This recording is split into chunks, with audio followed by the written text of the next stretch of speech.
I think what's interesting about this book and that's coming out also in a way in proximity to Arrival coming out, that one of the lead heroine is a linguist, and in both cases, in a way, the government helicopters land and say you're the most important person in the world right now. I hadn't thought about that. That's true.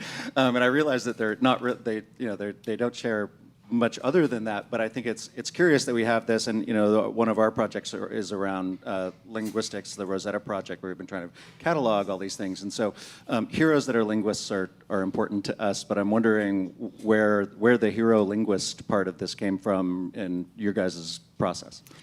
Neal, that was part of Neal's initial image of it, and she has to be the hero linguist in order for the story to work. I was delighted to be given that as a character whose voice could evolve. Anything that I would say about like why that might be happening, why there's the rise of like the kick-ass female linguist would be specious and superficial. So I won't go there. But you could get away with it. I could get away with it. Yeah. I mean, clearly, like we're in a world where the more we communicate, the more distant we, the usual tropes. Did I answer your question?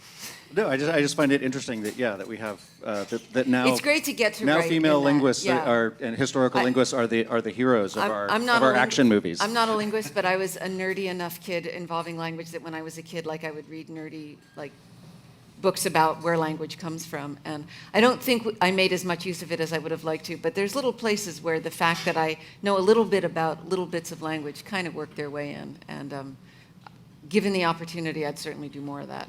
Well, and you should mention the reader of the audiobook. Oh, yes. So Small World Department, my college roommate and best friend was a Harvard linguistics major, and the character in the book is a Harvard linguistics major, and after being a linguistics major, she went on to become an actress and a voiceover artist, and she is voicing the Harvard linguistics major. So I'm very happy about that. And she sounds Nice. great, so. That's awesome.